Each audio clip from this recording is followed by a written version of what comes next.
Bismillahirrahmanirrahim. Assalamualaikum warahmatullahi wabarakatuh. Hamdan wa syukran Allahumma sholli ala sayyidina Muhammad amma ba'du. Yang saya hormati dosen pengampu mata kuliah Manajemen Organisasi Kepemimpinan Islam, Bapak Herman. Sebelumnya perkenalkan, saya dari kelompok 8. Nama saya Nurul Salam. Saya dari kelompok 8. Perihal terkait daripada temanya wacana pemikiran agama, kebudayaan hubungan Islam internasional dan organisasi konferensi Islam. Nah, di sini saya akan menjelaskan terkait daripada organisasi konferensi Islam.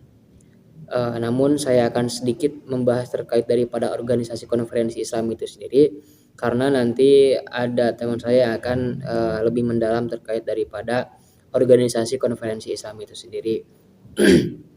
Nah, langsung saja mungkin. Nah, konferensi Islam ini dalam sejarah dan saat ini juga gitu, memang memainkan peran penting dalam merangkul berbagai isu yang mempengaruhi dunia Muslim secara kolektif gitu. Nah, ini adalah wadah penting yang mengumpulkan negara-negara dengan mayoritas penduduk Muslim dan organisasi Islam untuk mendiskusikan, merundingkan, dan memang berupaya menemukan solusi atas berbagai tantangan yang mereka hadapi gitu. Nah, dalam presentasi kali ini saya akan sedikit menjelajahi terkait daripada latar belakang, tujuan, dampak, serta beberapa dilema yang memang melibatkan konferensi Islam itu sendiri. Nah, yang pertama mungkin terkait daripada latar belakang, mungkin saya akan sedikit menjelaskan daripada sejarah konferensi Islam itu sendiri. Nah, konferensi Islam ini memiliki akar sejarah yang kuat gitu, yang terhubung ke kebutuhan komunitas Muslim gitu untuk berkumpul dan berkolaborasi.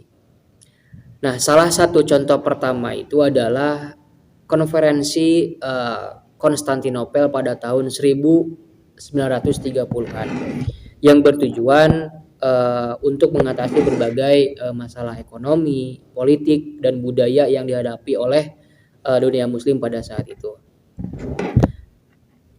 Ini adalah permulaan dari apa yang sekarang menjadi serangkaian pertemuan internasional yang terorganisir secara teratur gitu. Salah satu organisasi yang paling signifikan dalam konteks ini adalah organisasi kerja sama Islam gitu. Ya, biasa disingkat dengan OKI gitu. Yang didirikan pada tahun 1969. Nah, OKI ini juga telah menjadi platform utama gitu untuk berbagai konferensi dan pertemuan Islam sejak saat itu juga gitu.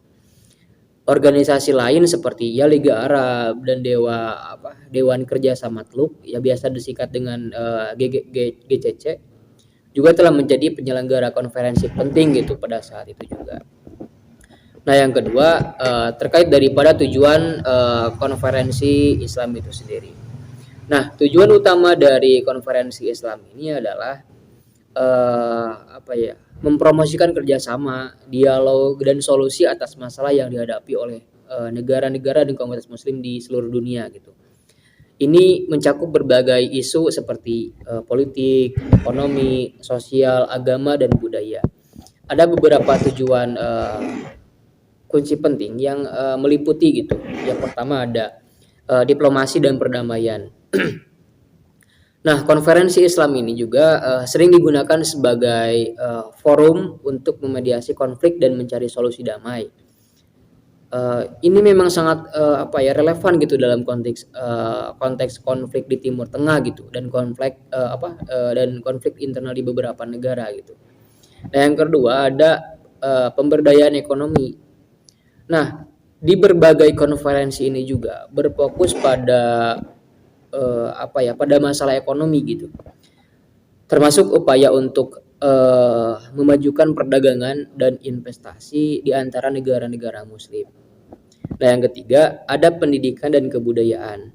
Konferensi Islam ini juga dapat membahas isu-isu pendidikan dan kebudayaan, termasuk promosi pendidikan Islam dan memelihara warisan budaya gitu.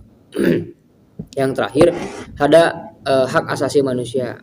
Masalah hak asasi manusia ini sering menjadi topik dalam konferensi Islam dengan upaya untuk mempromosikan perlindungan hak-hak individu di seluruh dunia Muslim gitu.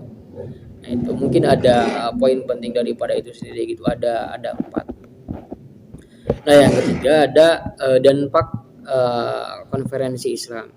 Nah, konferensi Islam ini juga dapat memiliki dampak gitu yang yang signifikan gitu dalam politik regional dan hubungan internasional gitu. Keputusan yang diambil dalam pertemuan semacam ini juga dapat mempengaruhi dinamika di Timur Tengah gitu. Ya, seperti Asia Selatan dan wilayah-wilayah lain yang di seluruh dunia gitu.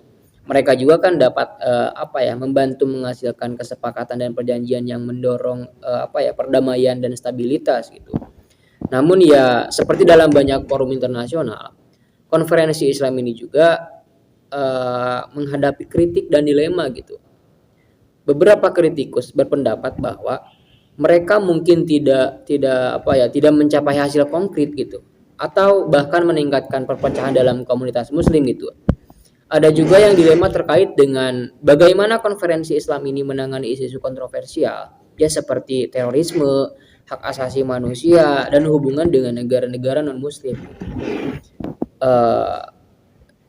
Intinya gini, kesimpulan daripada wacana organisasi konferensi Islam ini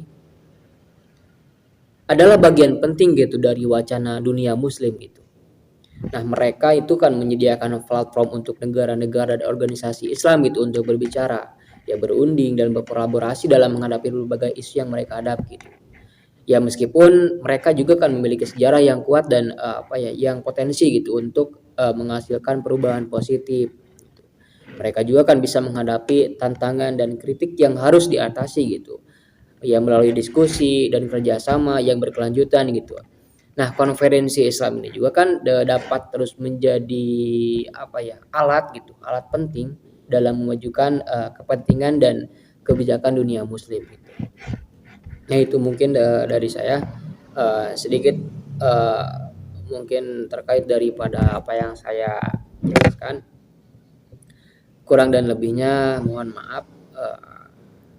Sekian dari saya mungkin wallahu muwaffiq ila aqwamit thoriq. Wabillahi taufiq wal hidayah. Akhirul kalam. Assalamualaikum warahmatullahi wabarakatuh.